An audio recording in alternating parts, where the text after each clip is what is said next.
day within the monastery began long before most of the world outside had stirred. For the monks, morning was not a time of hurried routine or busy preparation. It was instead a gentle unfolding, a quiet awakening into the rhythm of prayer, silence, and contemplation. In the stillness of the night, before the first colors of dawn brushed the horizon, the monks would be called from their beds by the tolling of a bell. The sound was soft and deliberate, its echoes traveling through the stone corridors like ripples across water. Unlike the urgent ringing of a city bell, which might announce danger or excitement, this bell was measured, calm, and reassuring, a reminder that the hours of the day were guided by divine order. Each monk, upon hearing the call, would rise from his simple bed. The room where he slept, often called a cell, was small and unadorned. A narrow wooden bed, a blanket of wool, perhaps a small wooden stool or chest for storing his robe and sandals. The walls were bare, perhaps only decorated with a wooden cross or a hand-copied verse of scripture. To modern eyes, these quarters might seem austere, even cold. But for the monk, this simplicity was not deprivation. It was freedom. Each object was purposeful, each detail pared down to the essentials. Rising in the dim hours before dawn, the monks moved quietly. No words were spoken. The silence itself was part of their devotion, a discipline that trained both body and soul to find peace in restraint. They dressed in their habits, the long, loose robes of their order, tied with a simple cord at the waist. The fabric was heavy and plain, usually of undyed wool, rough against the skin but warm in the chill of the monastery. From their cells, the monks made their way to the chapel. Each step through the cloisters echoed faintly on the stone, but no conversation filled the air. Instead, the quiet movement of many men created its own rhythm, a procession of silent figures drifting toward the same destination. The dim glow of lanterns illuminated the path, though much of the journey was navigated from memory. When they reached the chapel, they entered with bowed heads. The chapel itself was the heart of the monastery, not ornate or flamboyant, but solemn and still. Its walls were thick stone, carved simply, designed more to endure than to impress. At the front stood the altar, plain but sacred. Candles flickered faintly against the walls, their light moving gently, casting shadows that seemed to breathe with the rhythm of the flames. Here in the half-dark of early morning, the monks gathered for their first prayers of the day. This service was called matins, sometimes followed by lauds. Together these were prayers of the night and the coming dawn. They were meant to give thanks, to meditate upon Scripture, and to bring the soul into alignment with God before the day's labors began. The service began not with words, but with stillness. Each monk stood in silence, allowing his breathing to slow, his thoughts to settle. In that quiet, the outside world seemed far away. The concerns of kings and wars, the noise of merchants and markets, the chatter of townsfolk, none of it entered here. The chapel was a world apart, a sanctuary where time itself seemed to move differently. Then, softly, the chanting began. The monks lifted their voices together, singing verses from the Psalms. The sound was neither loud nor hurried. It was measured, deliberate, flowing like a calm river. Each syllable carried weight, and each note lingered in the air before fading gently into the stone walls. This was not music to entertain, nor to stir passion. It was music to soothe, to ground, to create harmony between man, God, and the rising day. Gregorian chant, the style most often associated with these monastic prayers, had no instruments, no complex harmonies. It was unison singing, a single line of melody that rose and fell gently. Its beauty lay not in its variety, but in its constancy. Each note followed the next, like beads on a string, forming a pattern that was timeless and meditative. For a listener, the effect was calming, even hypnotic. It was as though the soul itself was breathing in rhythm with the chant.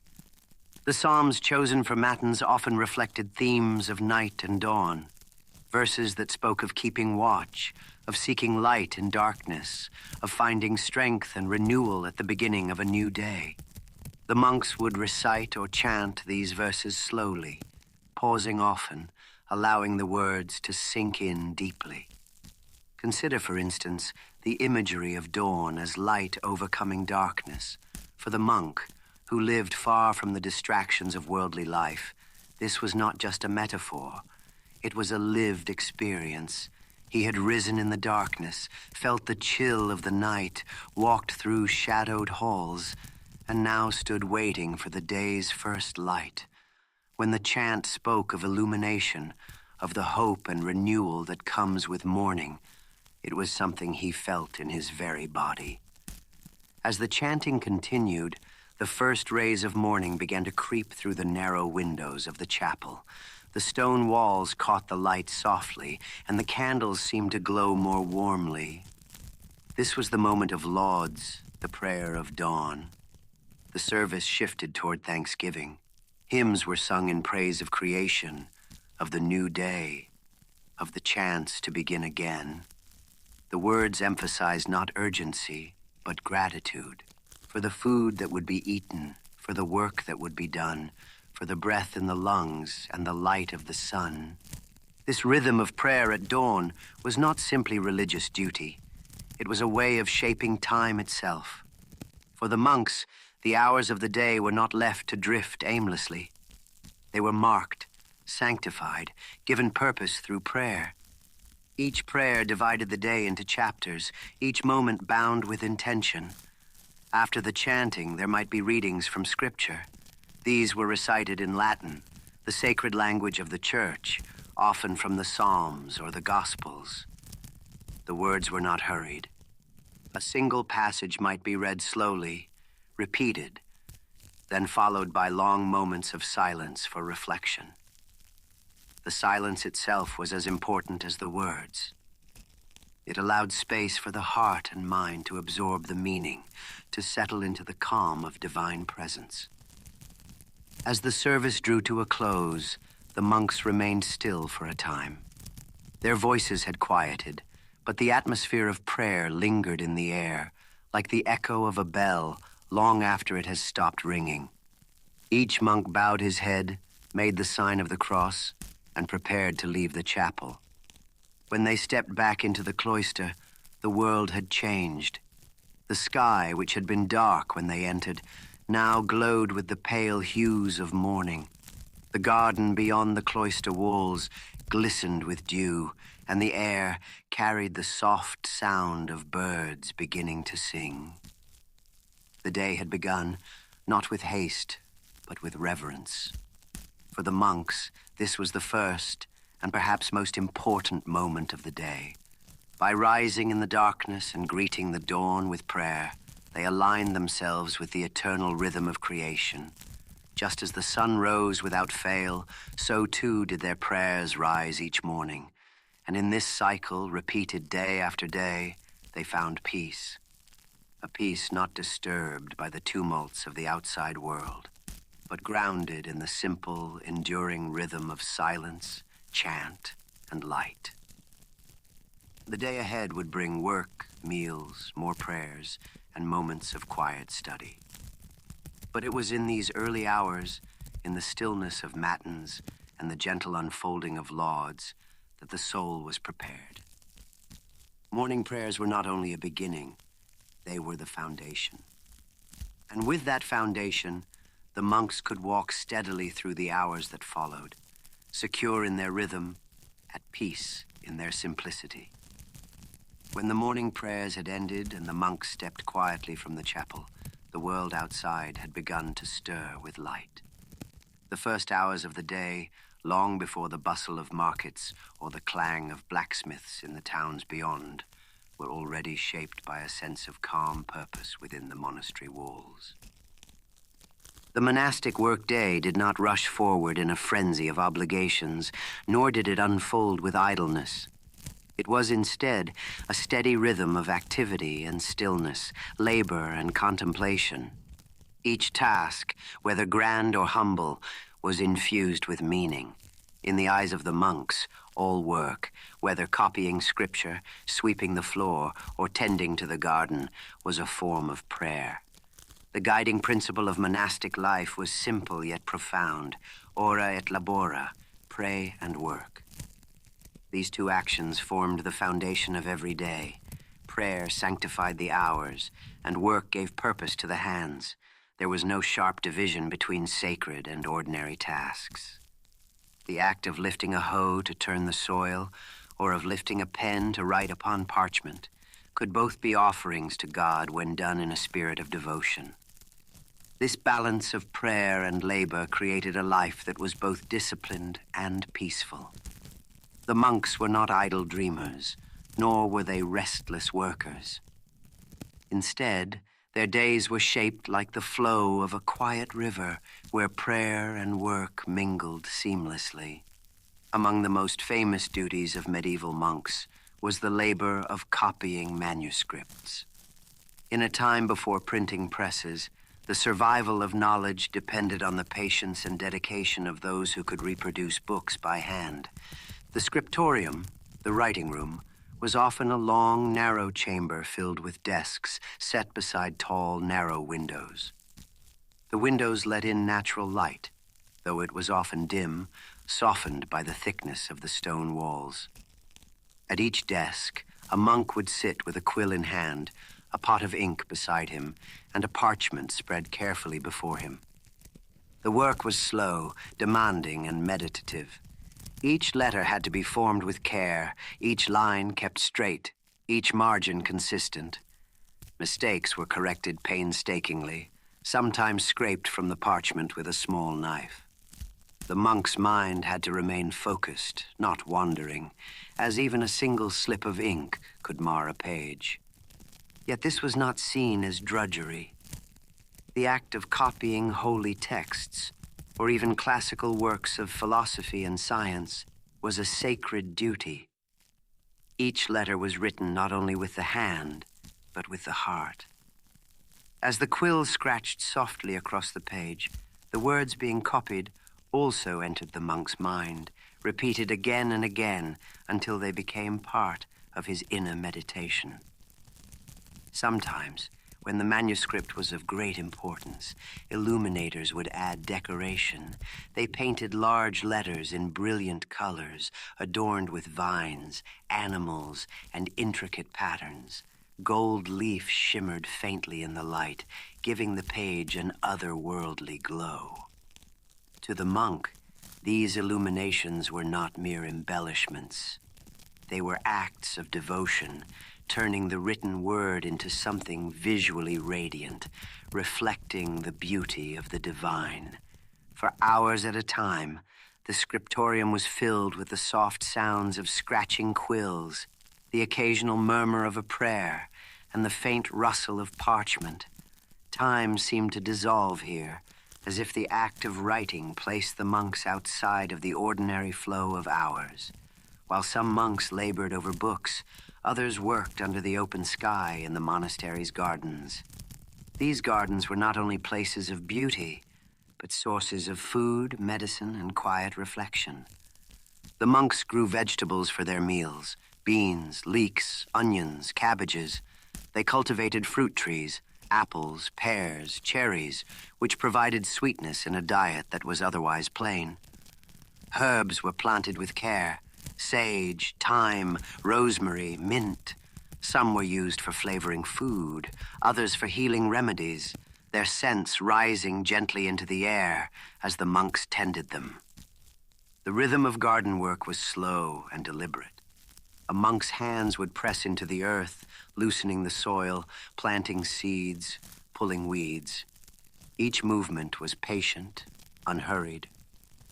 In these quiet tasks, the monk felt a connection not only to the earth, but to the cycle of life itself. Just as prayer turned words into devotion, gardening turned labor into meditation. The gardens also provided spaces for walking and contemplation. The cloister garth, the central courtyard, was often planted with grass, herbs, and perhaps a single tree.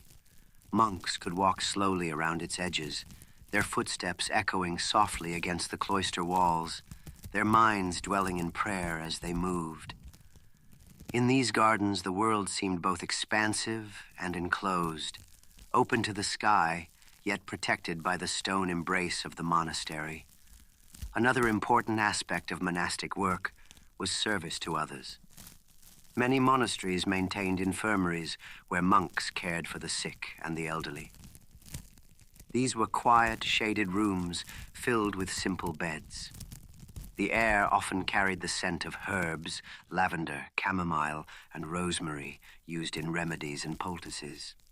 The monks who tended the sick did so with the same patience and gentleness that they brought to prayer.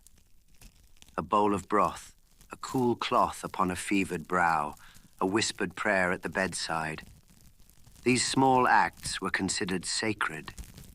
In caring for the vulnerable, the monks believed they were caring for Christ himself. Beyond the walls, monasteries also offered aid to the poor and hungry. Travelers might find shelter in the guest house, a place where warm bread and rest were given freely. The monastery was not only a place of devotion, but a refuge for those in need. Not all monastic work was devoted to books or gardens. Many monks practiced crafts that supported the life of the community. Some were skilled in carpentry, building and repairing furniture, doors, and tools. Others wove cloth, spun wool, or baked bread in great ovens that warmed the monastery halls. Every craft was approached with the same mindset of devotion.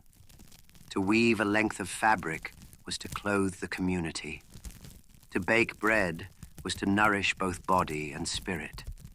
Even the most humble labor, sweeping a floor, repairing a roof, fetching water, was done with care, for nothing was considered beneath dignity when offered as service to God. What united all these diverse tasks, writing, gardening, healing, crafting, was the understanding that each was itself a form of prayer. For the monk, the boundary between sacred and ordinary had dissolved. Whether kneeling in the chapel or kneeling in the garden, his actions were guided by the same spirit. The silence that pervaded the monastery reinforced this unity. With little conversation to distract them, the monks' thoughts could remain centered. Their work became a meditation, a slow offering of time and effort that drew them closer to peace. And so, through the hours of daylight, the monastery was alive with quiet industry. Each monk moved with purpose, yet without haste. The work of many hands, carried out in harmony, created a sense of balance. The monastery was not simply a place where prayers were spoken. It was a place where prayers were lived. By the time midday approached, the monks had already filled their hours with labor and devotion. The garden had been tended, the manuscripts advanced, the sick comforted, the bread baked. Each task had been small, perhaps, but each one sacred in its way. The workday was not yet finished. The afternoon would bring more duties, more prayers, and the gathering of the community once again. But in these hours between morning and noon, the rhythm of ora et labora had already shaped the day into something ordered, peaceful, and full of quiet meaning. In the rhythm of monastic life, few moments were as quietly significant as the meals. They were not feasts, nor banquets, nor hurried breaks for sustenance. They were instead deliberate pauses in the day, moments to nourish the body while keeping the soul turned toward peace. The monastery refectory, the dining hall, was not filled with chatter, nor with clattering dishes and laughter. It was filled with silence. For in silence, the monks found focus. In silence, they discovered gratitude. To eat together without speaking, was not a burden, but a discipline, a way of learning to listen to the simple act of living. The refectory was often a large, rectangular room with high ceilings and simple stone walls. Its design reflected the values of the monastery: plain, enduring, functional. Along the sides of the room, long wooden tables stretched from end to end, lined with benches. These tables were polished, not by luxury, but by years of use, their surfaces softened by the touch of countless hands and the weight of simple meals.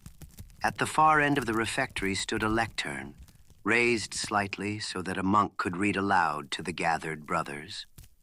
Though the hall was otherwise silent, this gentle reading was permitted, for it provided spiritual nourishment to accompany the physical meal.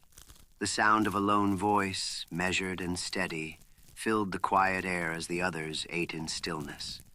Candles placed along the walls or upon the tables added warmth to the room. Their flames flickered softly, illuminating the faces of the monks as they bowed their heads in prayer before eating. There was no lavish decoration here. The room itself was its own kind of sanctuary, a place where eating was not separate from devotion, but woven seamlessly into it. The meals themselves were modest, as befitted men who had taken vows of simplicity. The staple of many meals was bread, often coarse and dark, made from rye or barley. This bread, though plain, was nourishing, and each loaf was treated with respect. To break bread was to acknowledge the sustenance of life itself. Alongside bread, the monks ate vegetables from their gardens: beans, peas, onions, leeks, and cabbages. Soups and stews, thick and hearty, were common, seasoned with herbs like sage and parsley. Cheese, made from the milk of goats or cows kept at the monastery, offered variety and strength. On feast days or special occasions, fish might be served, prepared simply and without excess. Meat was rare, and often forbidden entirely in some orders. For many monks, abstaining from meat was part of their discipline, a way of practicing restraint and humility. Their diet, though plain, was balanced, enough to sustain the body for work and prayer, but never so indulgent as to distract from their spiritual path. Even the act of eating was a form of meditation. Each bite was slow, deliberate. Hunger was met not with greed, but with gratitude. The monks viewed the food not as a pleasure to be consumed, but as a gift to be honored. Silence at the table was not emptiness, it was fullness. It allowed each monk to eat without distraction, his attention turned inward or upward, rather than outward in conversation. Before each meal, the abbot or prior would lead a prayer of blessing. Heads would bow, hands would fold, and the room would fall into stillness. After the prayer, the monks would sit, and the meal would begin quietly. As they ate, one monk, chosen for the day, would stand at the lectern and read from scripture or from the writings of the saints. His voice was calm, measured, and unhurried. Each word floated through the refectory, mingling with the muted sounds of spoons against wooden bowls, or the quiet breaking of bread. For those who listened, the words offered nourishment of another kind. A passage from the Psalms, a reflection on humility, a story of faith. All were heard not as background noise, but as gentle companions to the act of eating.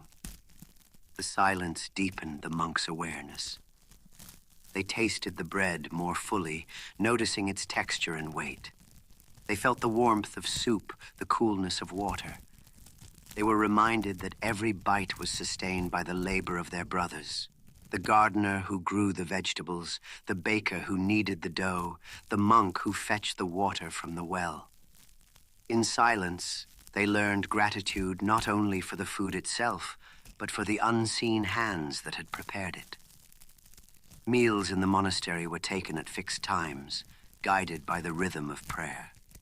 Depending on the order, monks might eat 2 meals a day, one in the late morning, after several hours of work, and another in the evening, after vespers. During times of fasting, these meals might be reduced or delayed in keeping with the discipline of the season. The predictability of meals provided stability. Just as prayer marked the hours of the day, so too did meals provide anchor points. There was comfort in knowing that each day followed the same rhythm: prayer, work, meal, prayer again. In this way, even hunger became part of a larger cycle of devotion. The monastery's meals reflected the rhythm of the seasons.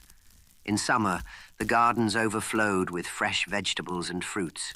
In autumn, there were harvest meals filled with root vegetables, grains, and preserved foods.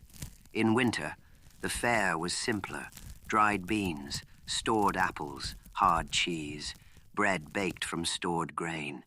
Each season brought its own flavors, its own challenges, and its own quiet joys. On feast days, Christmas, Easter, or the feast of a saint, the meals might be richer. Fish or poultry could be served, honey might sweeten the bread, or wine might be poured sparingly. These meals were not wild celebrations, but gentle reminders of abundance, shared together with reverence. For the monks, meals were not only about nourishment, they were about community. Eating together in silence created a sense of unity stronger than words. Each monk, though separate in his thoughts, shared in the same bread, the same soup, the same rhythm of prayer and gratitude. The act of sharing food echoed the Last Supper, where Christ broke bread with his disciples. Every meal, no matter how plain, was a reminder of that sacred moment. In breaking bread together, the monks reaffirmed their brotherhood, their vows, and their shared devotion. When the meal was finished, a final prayer of thanksgiving was offered. The monks would rise quietly, each one bowing before leaving the refectory. There was no lingering, no idle chatter. The meal had been taken in silence, and in silence it ended. Dishes were washed with care, tables wiped clean, floors swept. Even these small tasks were done in the same spirit of devotion. The refectory returned to stillness, ready to welcome the next meal with the same calm rhythm. As the monks returned to their work, in the scriptorium, the garden, or the workshop, the silence of the meal remained within them. The bread and soup had filled their bodies. The silence and prayer had filled their hearts. The meals of the monastery were not dramatic, nor filled with laughter and stories. They were quiet, simple, and deeply meaningful. In their silence, the monks discovered a truth that often eludes the busy world, that even in the smallest acts, breaking bread, sipping water, bowing heads in gratitude, one could find profound peace. The day within the monastery followed the slow turning of the sun. Just as it began in silence before dawn, so too it found its gentle close in the fading light of evening. The monks, who had prayed and worked steadily through the daylight hours, now turned once more toward prayer, not as an interruption to their day, but as its natural conclusion. This evening service was called Vespers, a word drawn from the Latin for evening. It was the prayer of twilight, a quiet gathering of voices to mark the day's end, to give thanks for its blessings, and to entrust the coming night to God's care. As the sun descended, the monastery seemed to soften into stillness. The gardens, vibrant in the bright hours of noon, now lay in shadow. The fields and cloisters grew quiet, save for the sound of rustling leaves or the gentle coo of doves settling into their roosts. The sky itself became a painting, streaks of gold giving way to rose and violet, and then to the deepening blue of evening. The monks, accustomed to moving by the rhythm of natural light, sensed this transition keenly. There were no clocks on the wall, no glowing screens to distract. The turning of the sky, the shift of color and shadow, was enough to tell them the day was ending. In this fading light, the monastery bells rang once more. Their tone was deeper now, resonant against the quiet of dusk. The sound drifted across the cloisters and through the surrounding fields, calling each monk to return to the chapel. One by one, the monks left their work and gathered in the chapel. The pace was never hurried. Each step was measured, part of the same silent devotion that guided the morning hours. They entered the sacred space, bowing slightly before taking their places in the choir stalls. By evening, the chapel was often dim, lit only by candles. Their flames danced softly in the shadows, casting a warm glow upon the stone walls. The air carried the faint scent of wax and incense, a gentle reminder that this was a place set apart. The monks stood in stillness for a moment, breathing deeply, letting the quiet settle within them. The noise of tools, the rhythm of garden work, the scratching of quills in the scriptorium, all of it was set aside. Here, in the candlelit hush, they gathered themselves for the final prayer of the day. The service of Vespers followed a pattern that was both familiar and deeply comforting. Like the other hours of prayer, it was built around the chanting of psalms, the recitation of scripture, and the offering of hymns and prayers. The psalms chosen for Vespers often reflected the themes of evening: thanksgiving for the day that had passed, trust in God's protection during the coming night, and quiet reflection upon the soul's journey. Their verses spoke of shadows and light, of the setting sun, and of the peace that follows labor. The chanting was slow and steady, voices blending into a single stream of sound. In the dimness of the chapel, it was as though the voices themselves became the light, lifting the heart upward even as the world outside descended into darkness. After the psalms came a hymn, sung together in unison. These hymns were often ancient, passed down from earlier centuries, their words carrying the weight of generations. The melody was plainchant, simple and unadorned, yet full of quiet strength. To listen was to feel the slow pulse of time itself, moving with measured grace. There might then be a reading from Scripture, often a passage that encouraged reflection and trust. The words were spoken clearly, but without haste, each phrase allowed to rest gently in the minds of those who heard it. The service closed with prayers of intercession for the community, for travelers, for the sick, for the peace of the world. These prayers, though spoken by monks within stone walls, reached far beyond them, extending their compassion outward like ripples across water. Finally, a prayer of thanksgiving and dismissal marked the end of Vespers. The monks bowed once more, then filed silently out of the chapel, their hearts quiet, their voices stilled. After Vespers, the monastery sank into a deeper quiet. The cloisters, once bright with sunlight, were now shaded in the soft hues of evening. Monks might walk slowly beneath the arches, hands folded, their sandals whispering against the stone. The garden at the center of the cloister, the garth, seemed hushed, its plants darkened in the fading light, the air cooling as the stars began to appear. For many monks, these quiet walks were moments of deep reflection. Without conversation, without distraction, the mind could rest, drifting gently over the events of the day. Every sound became heightened in this silence: the rustle of leaves, the distant hoot of an owl, the faint dripping of water from a fountain. The world itself seemed to join in the calm, preparing for rest. As the evening deepened, the monks returned to their cells or to quiet corners of the monastery. Here they spent time in personal reflection or study.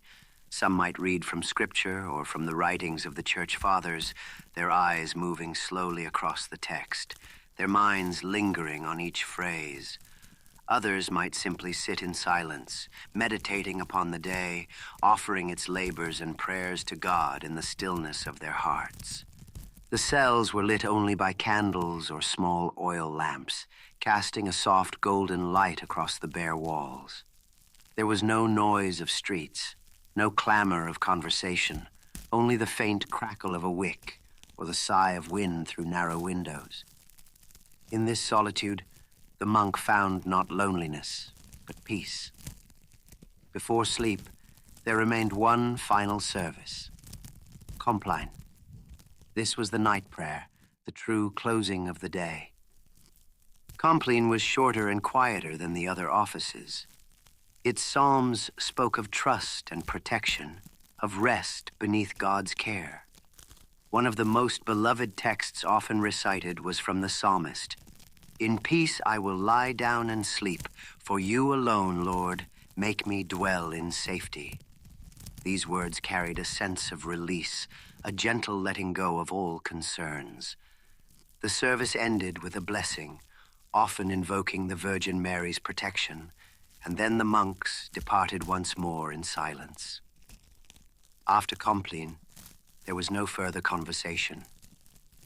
The great silence of the night began, lasting until after the next day's matins. With Compline complete, the monastery lay in stillness. The courtyards were empty, the halls quiet, the chapel dark save for a single candle. Each monk had returned to his cell to rest upon his narrow bed, wrapped in the silence of the night. Outside, the world was equally quiet. The fields stretched beneath the stars, the distant forest stirred faintly with nocturnal life, and the river flowed softly in the darkness. The monastery, like a lantern in the landscape, stood as a place of peace, its walls containing not noise or strife, but silence, order, and prayer. For the monks, the day had come full circle, from the darkness before dawn to the light of morning, through the hours of labor and silence, and back into the darkness of night. Yet this darkness was not fearful. It was a rest, a preparation, a gentle pause before the rhythm began anew. The monastic day was not a single story, with a beginning and an end. It was a cycle, repeating endlessly, day after day, season after season, year after year. The bells would ring again before dawn. The monks would rise. The prayers would continue. In this rhythm, there was a sense of eternity. By shaping their lives around prayer, work, silence, and reflection, the monks stepped outside of the restless movement of the world. Their days, simple as they were, became part of a greater harmony, a song that echoed quietly through time. And so, as the monastery sank into sleep, the rhythm remained unbroken. In the silence of night, the peace of their devotion lingered, carrying them gently toward the new day that would come. The monastic day, with its steady sequence of prayer, work, and silence, was never meant to be dramatic. It was not a tale of battles fought or empires won. It was something gentler, quieter, a rhythm that carried on for centuries, largely unchanged. To step into that rhythm, even through imagination, is to enter a world that moves more slowly, that listens more closely, that notices the smallest of things. The flicker of a candle, the creak of wood beneath sandaled feet, the whisper of a prayer rising in the stillness of night. As we have followed the monks through their day, from the chill darkness before dawn to the quiet rest of evening, we can sense something of what gave their lives meaning. It was not in great achievements or loud declarations, but in the repetition of small, faithful acts.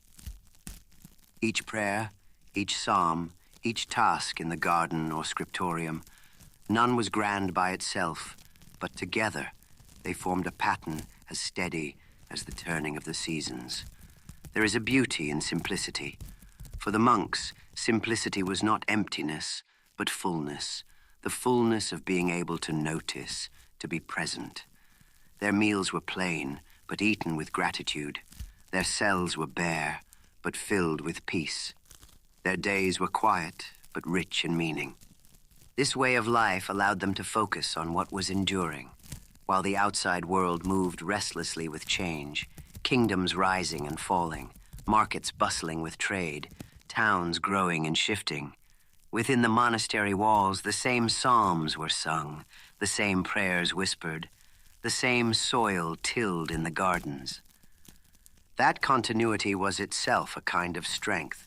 It connected the monks not only to one another, but also to those who had lived before and those who would come after.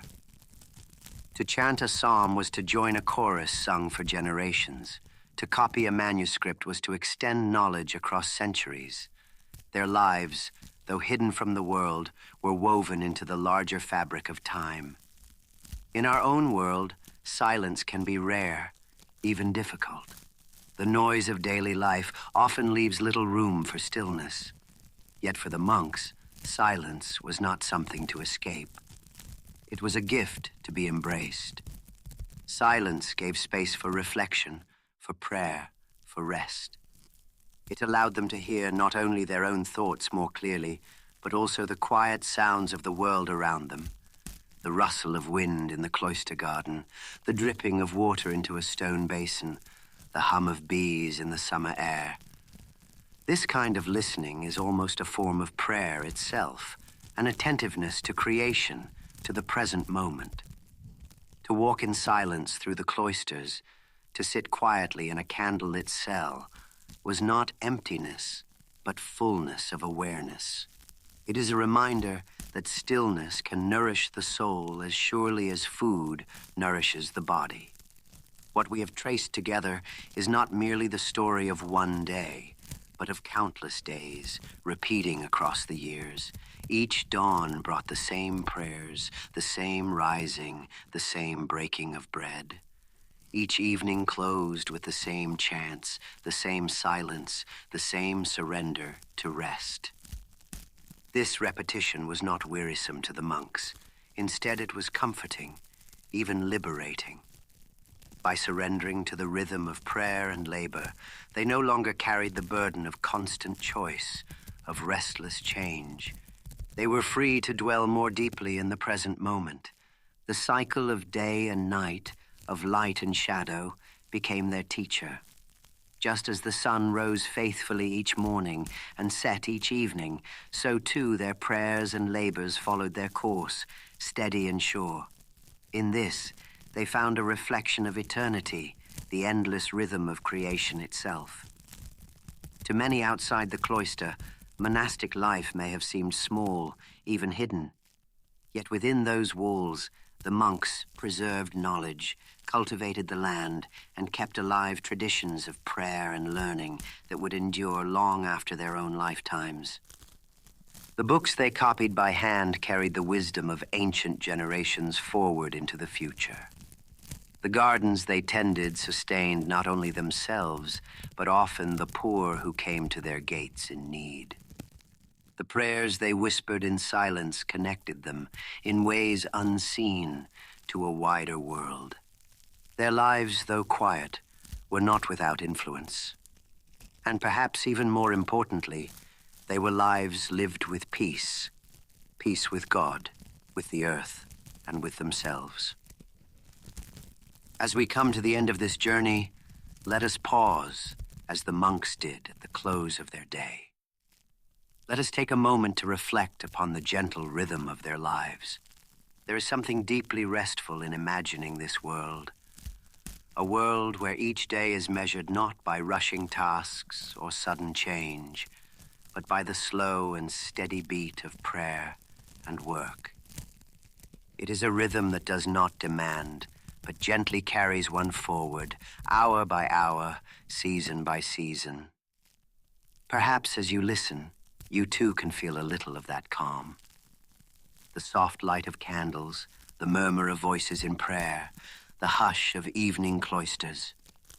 A reminder that there is peace to be found in stillness, in simplicity, in the turning of ordinary days. As the monks laid down each night, entrusting themselves to sleep, so may you now also find rest. The rhythm of the world will continue, steady as ever. You need only to breathe, to release the day, and to let yourself be carried gently into the quiet of night.